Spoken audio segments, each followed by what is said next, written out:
الحمد لله نحمده ونستعينه ونستغفره ونؤمن به ونتوكل عليه ونعوذ بالله من شرور أنفسنا ومن سيئات أعمالنا من يهد الله فلا مضل له ومن يضلله فلا هادي له ونشهد أن لا إله إلا الله وحده لا شريك له ونشهد أن سيدنا ومولانا محمدا عبده ورسوله أما بعد فأعوذ بالله من الشيطان الرجيم بسم الله الرحمن الرحيم يا أيها الذين آمنوا اتقوا الله حق تقاته ولا تموتن إلا وأنتم مسلمون وقال الله تبارك وتعالى في مقام آخر قل هو الله أحد الله الصمد لم يلد ولم يولد ولم يكن له كفوا أحد صدق اللہ العظیم۔ شاعر کہتا ہے توحید تو یہ ہے کہ خدا حشر میں کہہ دے، توحید تو یہ ہے کہ خدا حشر میں کہہ دے، یہ بندہ دو عالم سے خفا میرے لیے ہے۔ ناظرین کرام، السلام علیکم ورحمۃ اللہ وبرکاتہ۔ آج میں آپ کو شان خداوندی اور ہماری کوتاہیاں، شان رسالت اور سنتوں میں ہماری کوتاہیاں، اس عنوان پر آپ کے سامنے گفتگو کرنے جا رہا ہوں۔ آپ لوگوں سے گزارش ہے کہ برائے مہربانی ویڈیو کو آخر تک ضرور دیکھیے گا۔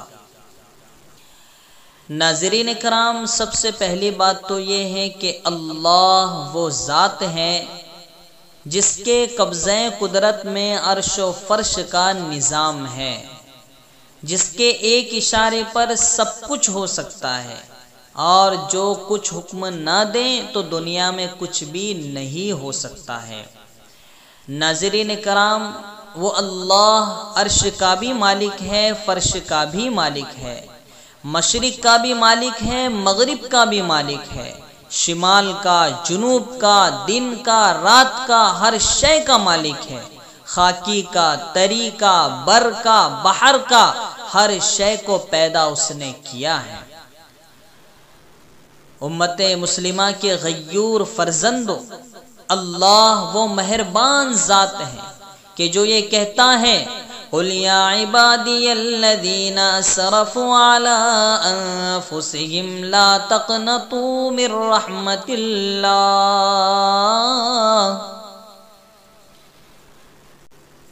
اے محبوب، میرے ان بندوں سے کہہ دیجئے، فرما دیجئے کہ جنہوں نے اپنی جانوں پر ظلم کر رکھا ہے، لا تقنطوا من رحمت اللہ، اللہ کی رحمت سے نا امید نہ ہو۔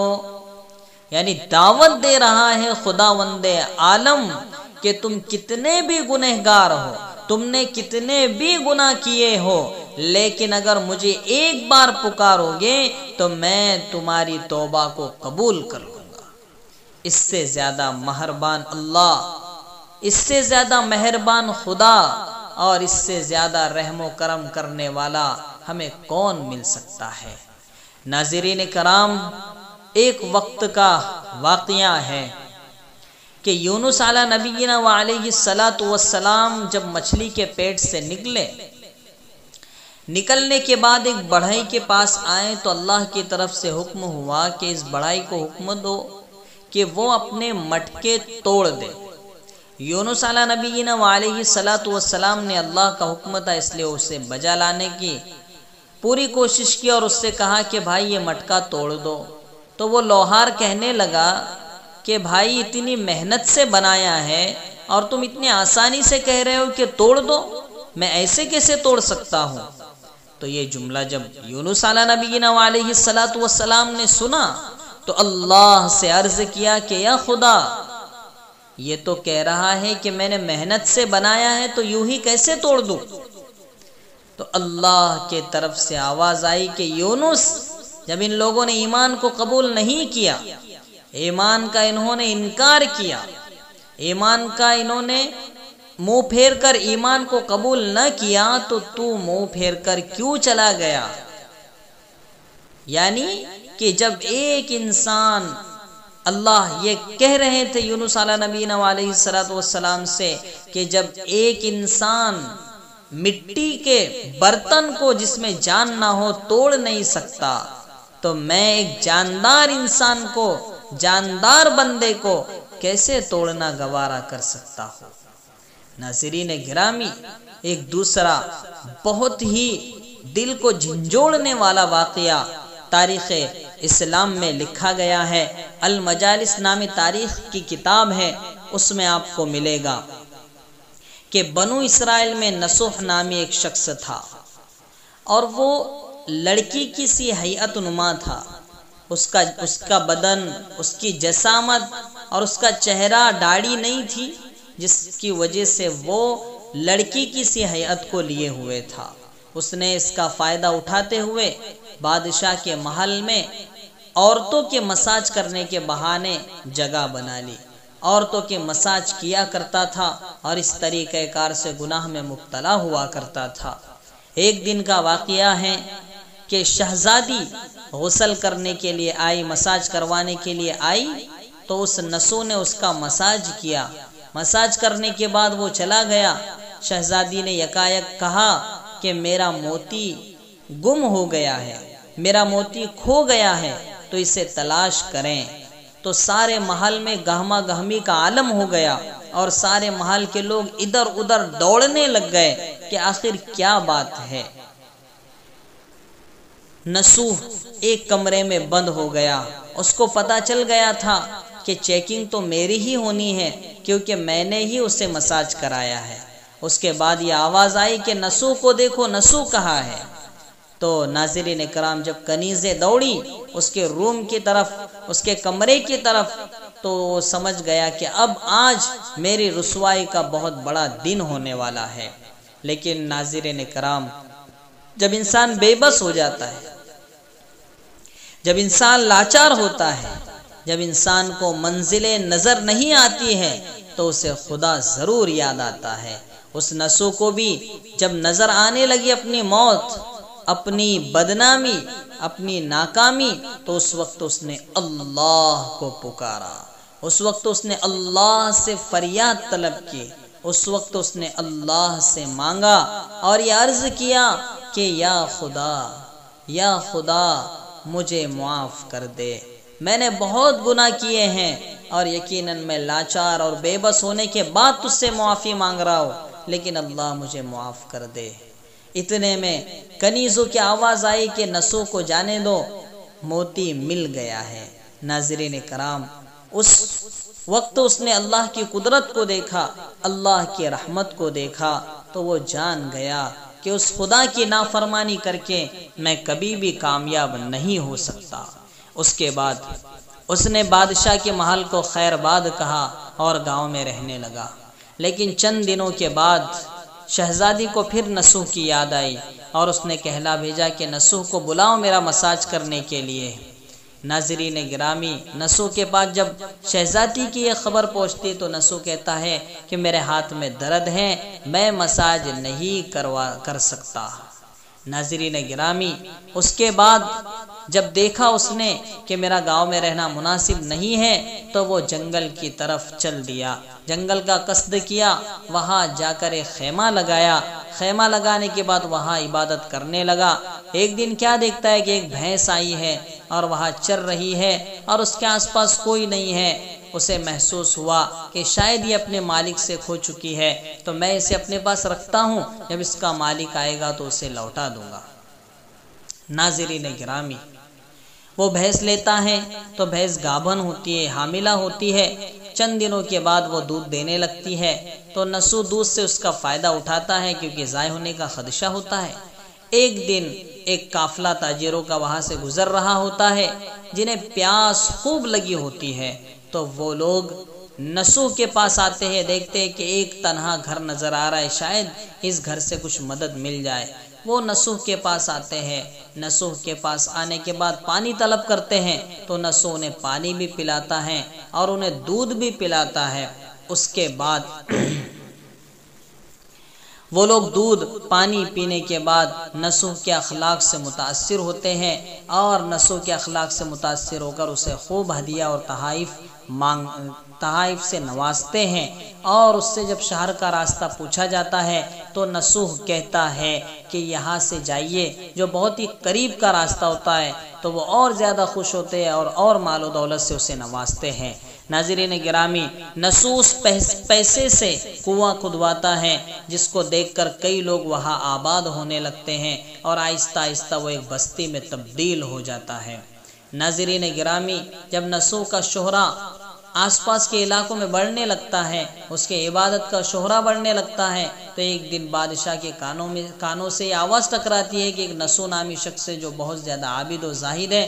تو بادشاہ کو یاد آتا ہے کہ میرے محل میں کام کرنے والا بھی تو نسو ہی تھا، تو وہ کہلا بھیجتا ہے کہ جاؤ نسو کو لے آؤ، میرے دربار میں حاضر کرو۔ جب درباری جاتے ہیں نسو کے پاس بادشاہ کا پیغام لے کر، تو نسو کہتا ہے کہ میں معذرت خواہ ہوں، میں نہیں آ سکتا، میں بہت زیادہ بزی ہوں، میرے پاس وقت نہیں ہے۔ تو بادشاہ کہتا ہے کہ ٹھیک ہے، نسو کے پاس وقت نہیں ہے تو چلیں ہم ہی نسو سے مل آئے۔ لیکن اللہ کا کرنا کہ جب بادشاہ آدھے راستے میں آتا ہے، منزل پر پہنچ ہی نہیں پاتا ہے کہ اس کی موت کا وقت آ جاتا ہے، ملک الموت حاضر ہو کر اس کی روح قبض کر لیتا ہے، اور اس طرح اللہ پھر نسو کو بچا لیتا ہے۔ ناظرین گرامی، اس وقت کا ایک قانون تھا کہ جو بادشاہ جس کو اہمیت دیوے تو اس کے بعد اس کی حکومت ہوا کرتی تھی۔ بادشاہ کی نظر میں جو جتنا اہمیت کا حامل ہو، اسے اتنا ہی بڑا مقام و مرتبہ دیا جاتا تھا۔ جب لوگوں نے دیکھا کہ بادشاہ نسو کو ملنے کے لیے آ رہا ہے، تو لوگوں نے پھر نسو ہی کو بادشاہ بنا دیا۔ اس کے بعد نسو نے شہزادی سے شادی کر لی اور اس طریقے سے پھر وہ رہنے لگا۔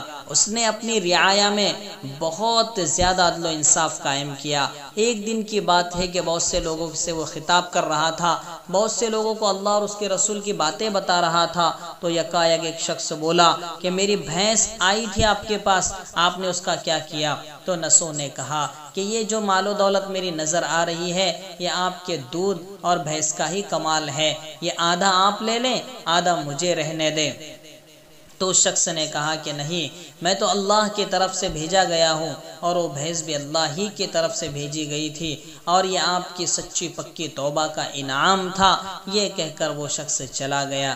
ناظرین گرامی، یہ تھا وہ نسو، اور جس کی وجہ سے آج بھی ہم لوگ توبۃ نصوحا مانگتے ہیں، اللہ سے کہتے ہیں کہ ہمیں نصوح کی سی توبہ کرنے کی توفیق عطا فرما۔ ناظرین گرامی، اس واقعے کا حاصل یہ ہے کہ اللہ اتنا رحیم، اتنا کریم اور اتنا کرم کرنے والا مالک ہے کہ اگر ہم ایک بار اس کے دربار سے صحیح صدق نیت سے اگر مانگتے ہیں تو وہ اللہ معاف کر دیتا ہے، اور معاف کرنے کے بعد اس رب ذوالکرم کو کوئی پرواہ بھی نہیں ہوتی۔ ناظرین گرامی، وہ اللہ اتنا مہربان اللہ، اتنا کریم اللہ، اتنا رحیم اللہ، اتنا عظیم اللہ، اتنا بلند و بالا مقام والا اللہ، اور ہماری حیثیت کیا ہے؟ ہم اس اللہ کے سامنے کیا حیثیت رکھتے ہیں کہ جن کی ابتدا بھی کمزور، جن کی انتہا بھی کمزور، ایسے افراد اس اللہ کے سامنے کیا منہ دکھا سکتے ہیں؟ اس اللہ کے سامنے کیسے ہم لوگ ٹک سکتے ہیں؟ ناظرین گرامی، اس کے باوجود وہ اللہ ہے کہ ہمیں جینے کا موقع دے رہا ہے، وہ اللہ ہے کہ ہمیں عذاب میں مبتلا نہیں کر رہا ہے۔ ناظرین گرامی، یہ جو کرونا وائرس کا عذاب چل رہا ہے، یہ کوئی عذاب نہیں ہے جس طریقے سے ہم اس کے حقدار ہیں۔ اگر اللہ ہمیں زمین میں زندہ دفنا دیتا، زمین میں زندہ گاڑ دیتا، تو بھی ہم اس کے لائق تھے، لیکن اللہ کا کرم ہے کہ اللہ نے ہمیں مختصر سی آزمائش میں ڈالا ہے، اور امید ہے کہ ہم اگر سچے دل سے توبہ کریں گے تو اللہ ہمیں اس عذاب سے ضرور نکالے گا۔ ناظرین گرامی، دوسری بات آج معاشرے کے اعتبار سے آپ کے سامنے رکھنا چاہتے ہیں کہ ہمارے معاشرے میں، امت مسلمہ میں وحدانیت کی بہت زیادہ کمی پائی جاتی ہے۔ امت واحدہ بننے کی آج ضرورت ہے۔ امت واحدہ وسطا لتکونوا، میرے دوستو، امت واحدہ یہ قرآن نے کہا ہے۔ یہ امت واحدہ کیا ہے؟ ناظرین گرامی، آج فرقہ واریت، تعصب، تشدد، سنی دیوبندی کو سلام نہ کرے، دیوبندی سنی کو سلام نہ کرے، شیعہ کترائیں، اہل حدیث کترائیں، شیعہ اور قادیانیوں کا تو خیر ہمارے نزدیک گنتی نہیں ہے، لیکن اس کے باوجود بھی جو دیگر فرقے ہیں وہ آپس میں سلام سے کترائیں، آپس میں میل جول سے کترائیں۔ میرے دوستو، یہ کیسی زندگی ہے؟ اور ہم کس نبی کے امتی ہیں؟ کیا میرے آقا نے حجۃ الوداع کے موقع پر ہمیں اس طرح چھوڑا تھا کہ آدھے افراد کو سنی بنا دیا ہو، آدھے افراد کو دیوبندی بنا دیا ہو، اور آدھے افراد کو اہل حدیث بنا دیا ہو، اور آدھے افراد کو جماعت اسلامی کے نمائندے بنا دیا ہو؟ ایسے بنا کر چھوڑا تھا؟ نہیں ناظرین، اللہ کے رسول نے تو ہمیں ایک جان بنا کر چھوڑا تھا۔ یہ اور بات ہے کہ ہم اپنی کم علمی کی وجہ سے، میرے دوستو، ہم اس حد کو پہنچ گئے کہ ہم ناکامیوں کی دہلیز کو چومنے لگ گئے ہیں۔ ناظرین گرامی، آپ کو کیا بتائیں، آپ کو کیسے بتائیں کہ ہم آج کس ڈگر پر جا چکے ہیں۔ ہماری پہچان تھی کہ ہم ایک دوسرے کے لیے کجسد واحد، ایک جسم کے مانند تھے، لیکن آج ہم نے کیا کر دیا؟ آج ہمیں کہاں ہونا چاہیے تھا اور آج ہم کہاں ہے؟ میرے دوستو، اتحاد کی بہت زیادہ ضرورت ہے، اتحاد کی بہت زیادہ ضرورت ہے۔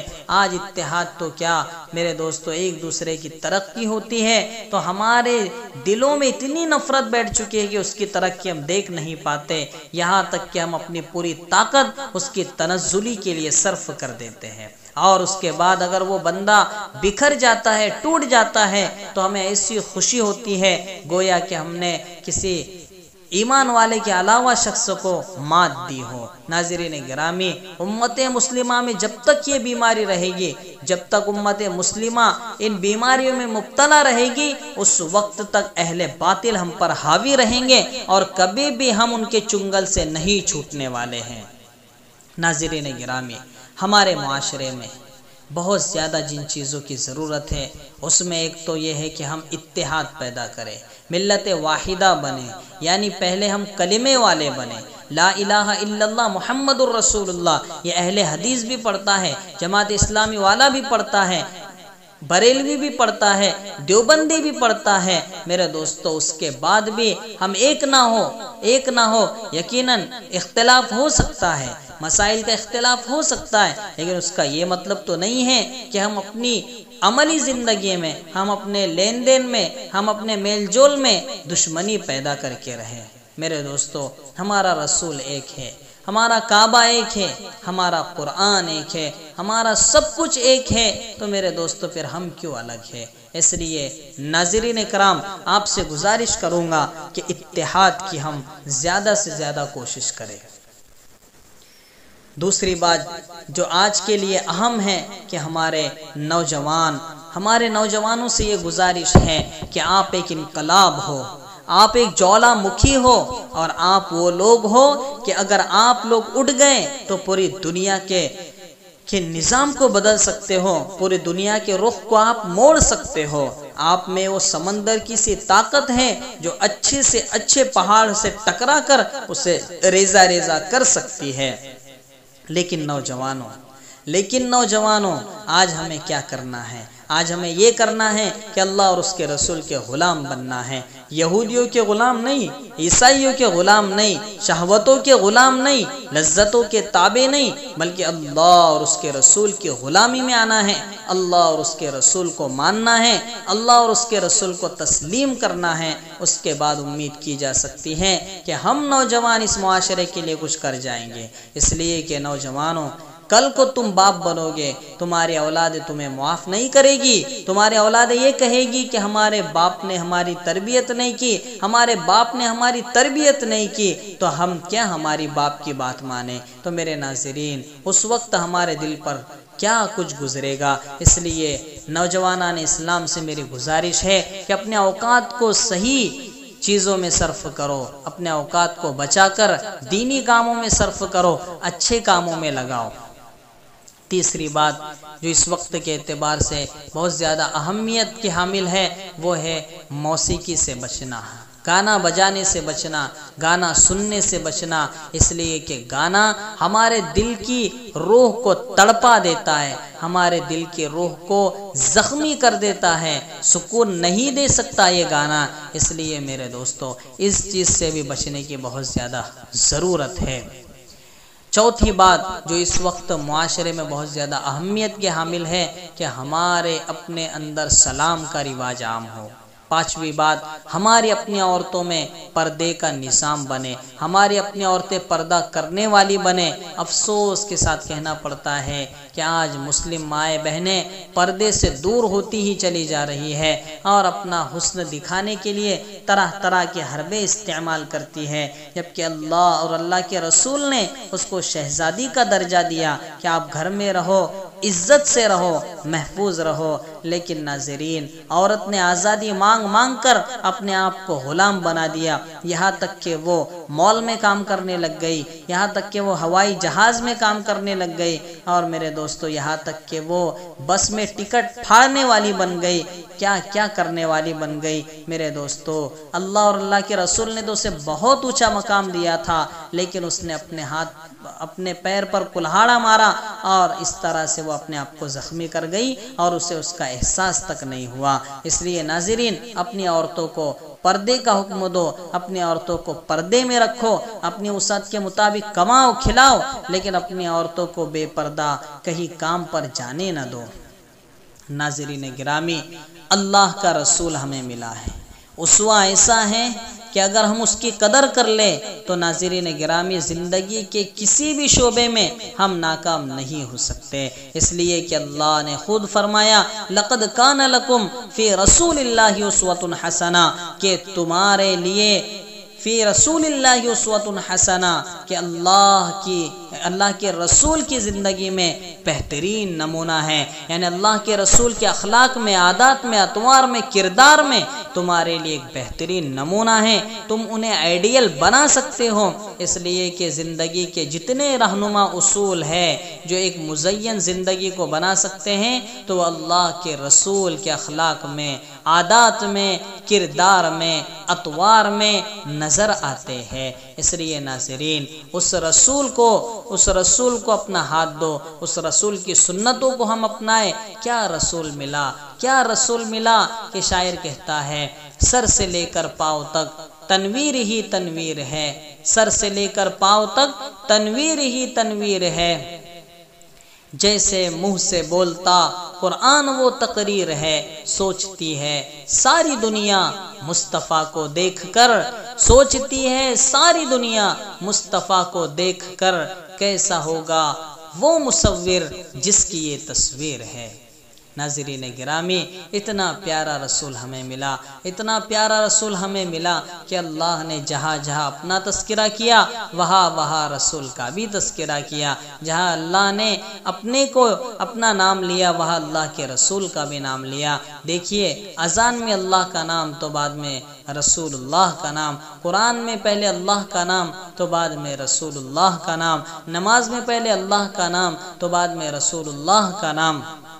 میرے دوستو ہر شے میں آپ غور کریں کہ عرش و فرش پہ پہلے اللہ کا نام تو بعد میں محمد کا نام، مشرق میں پہلے اللہ کا نام تو بعد میں محمد کا نام، مغرب میں پہلے اللہ کا نام تو بعد میں محمد کا نام، شمال میں پہلے اللہ کا نام تو بعد میں محمد کا نام، جنوب میں پہلے اللہ کا نام تو بعد میں محمد کا نام، حتیٰ کہ دنیا کے کونے کونے میں چپے چپے میں جہاں بھی خدائی میں خدا کا ذکر ہو وہاں مصطفیٰ کا ذکر ہونا لازمی ہے۔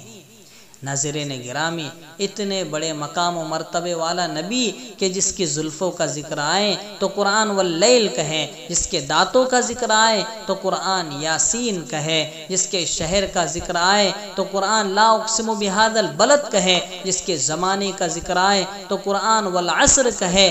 ایسا رسول ملا، ایسا نبی ملا کہ جس کا تذکرہ جس کے آنے سے پہلے کیا گیا ہو کہ دیکھیں آدم علیہ السلام آئے تو آنے کے بعد ان کی سیرت کا آغاز ہوا، نوح علیہ السلام آئے تو ان کے آنے کے بعد ان کی سیرت کا آغاز ہوا، شیث علیہ السلام آئے تو ان کے آنے کے بعد ان کی سیرت کا آغاز ہوا، لیکن قربان جاؤ محمد عربی صلی اللہ علیہ وسلم پر کہ وہ آئیں سب سے آخر میں ہیں لیکن کھڑے سب سے پہلے ہیں۔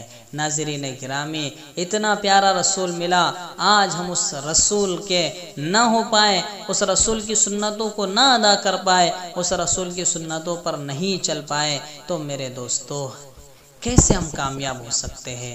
کیسے کامیابی ہمارے قدم چوم سکتی ہے اور کیسے ہم کامیابی کا دعویٰ کر سکتے ہیں؟ اس لیے دوستو آج ہمیں توبہ کرنے کی ضرورت ہے، آج ہمیں اللہ کے سامنے گڑ گڑانے کی ضرورت ہے، آج ہمیں اللہ کے سامنے رونے کی ضرورت ہے، آج ہمیں اللہ کے سامنے مر مٹنے کی ضرورت ہے، اور اللہ سے یہ کہنے کی ضرورت ہے کہ ہم نے بہت گناہ کیے لیکن اللہ تو ہمیں معاف کر دے، ہم بہت خطا کار ہیں لیکن اللہ تو ہمیں معاف کر دے۔ ناظرین، اللہ وہ اللہ ہے کہ ایک ماں ہے جو اپنے بچے سے ناراض ہو چکی ہے، جو اپنے بچے کو ناراضگی میں دھکے دے رہی ہے کہ تو چلا جا، میری نظروں کے سامنے سے دفع ہو جا۔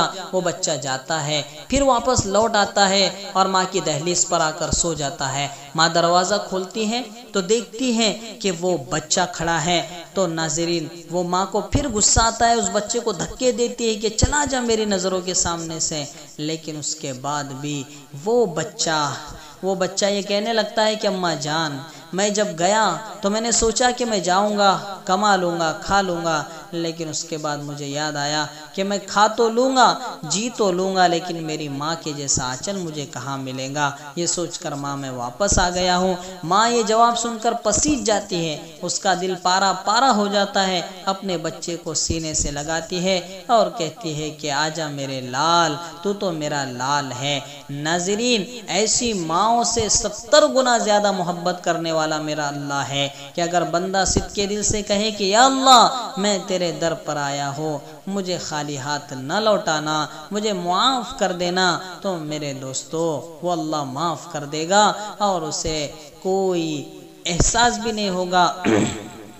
میرے دوستو، اللہ کی ذات بڑی اونچی ذات ہے، بس ضرورت اس کی ہے کہ ہم اس کے سامنے توبہ کریں، ہم اس کے سامنے توبہ کریں۔ آج ہمارے پاس میرے دوستو 5 وقت نماز پڑھنے کا ٹائم نہیں ہے، 5 وقت نماز پڑھنے کا ٹائم نہیں ہے، اور امیدیں اتنی بڑی بڑی ہے جیسے کہ ہم 24 گھنٹے عبادات میں مصروف ہو۔ اس لیے دوستو اللہ کے لیے ٹائم دیں، اللہ کے لیے ٹائم دے، اللہ کے لیے دینے کے لیے ہمارے پاس ٹائم نہیں ہے۔ حقوق العباد میں ہم لوگ مضبوطی سے آگے بڑھیں، حقوق العباد کو ادا کرنے میں ہم ذرا بھی ہچکچاہٹ محسوس نہ کریں، اس لیے کہ حقوق العباد اللہ کے بندوں کے معاف کرنے کے علاوہ معاف نہیں ہو سکتے۔ خاص کر آج جو ایک وبا چل پڑی ہے، آج جو ایک بیماری عام لوگوں میں نکل پڑی ہے کہ اپنی بہنوں کی وراثت کا حصہ کھا جاتے ہیں اور کہتے ہیں کہ ہماری بہنوں کو وراثت کے حصے کی ضرورت نہیں ہے، ہماری بہنیں تو ایسے ہی گزر بسر کر لیں گی۔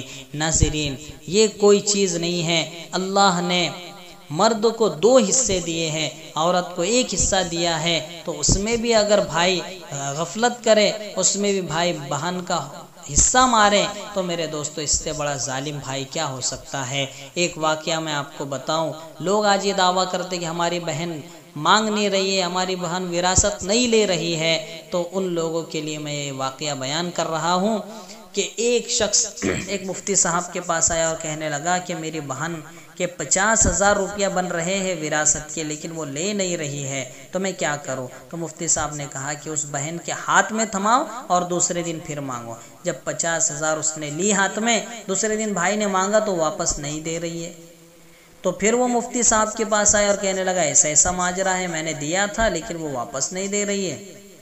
تو مفتی صاحب فرمانے لگے کہ بھائی یہ ہے پیسے کا اثر، کہ جب اسے معلوم ہی نہیں ہے کہ پیسہ کیا چیز ہے تو وہ کیسے لیں گی پیسہ؟ جب تو تھمائیں گا تب لے گی نا۔ تو اس طریقے سے بہت سے بھائی ہیں جو ناراضگی سے اپنی بہنوں کا حصہ کھا جاتے ہیں، بہن ناراض ہوتی ہے کہ میں نہیں دینا چاہتی، لیکن پھر بھی بھائی کو بول نہیں پاتی، اور بھائی بھی شریعت کو پسے پشت ڈال کر اپنی پیٹھ کے پیچھے ڈال کر اس بہن کے حصے کو کھا جاتا ہے، اور پھر حج کو جانے کے وقت کہتے ہیں کہ بہن معاف کر دو، ہمارا حصہ معاف کر دو۔ ارے بھائی کیسے معاف ہوگا؟ کیسے معاف ہوگا جبکہ وہ دل سے معافی نہیں کر رہی ہے؟ اور اللہ کے رسول نے ارشاد فرمایا کہ جو شخص کسی مسلمان کا مال اس کی دل جوئی کے بغیر کھائے، اس کا اس میں رضا نہ ہو، وہ راضی نہ ہو اور پھر کھائے، تو وہ مال حرام ہے اس شخص کے لیے۔ تو جس بہن کا دل ہی ناراض ہو، اس بہن کو آخر میں یہ کہنا کہ میں حج کے لیے جا رہا ہوں، آپ کا حصہ معاف کر دے، تو میرے دوستو کیسے معاف ہوگا؟ اللہ کیسے معاف کرے گا؟ اس لیے ناظرین، ہمیں حقوق العباد میں محتاط رہنے کی ضرورت ہے، اپنی بہنوں کا حصہ برابر ادا کرنے کی ضرورت ہے، اس لیے کہ اگر ہم اپنی بہنوں کا حصہ ادا نہیں کریں گے تو یاد رکھنا کر اللہ ہماری نیکیوں کے ذریعے سے انہیں بدلہ دلائے گا۔ اس لیے ناظرین اپنی بہنوں کے حصہ ادا کریں۔ شادی کے تعلق سے بھی کچھ باتیں آپ کو بتا دوں۔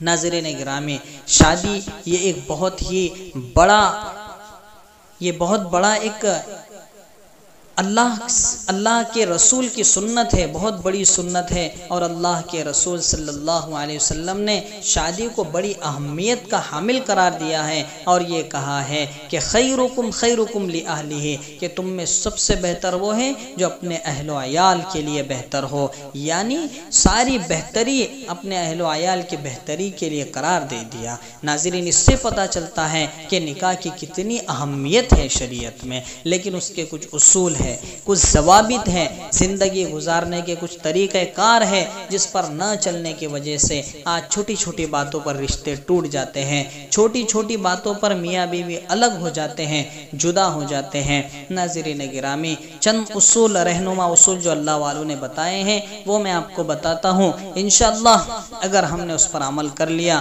اگر ہم ان اصول پر چل گئے تو امید ہے اللہ سے، امید ہے انشاءاللہ کہ ہماری زندگی میں کبھی کھٹاس پن نہیں آئے گا، بلکہ ہم ہمیشہ مٹھاس کے ساتھ زندگی گزاریں گے۔ ناظرین وہ کیا اصول ہے جو اللہ والوں نے بتائے ہیں وہ ذرا سماعت کر لے۔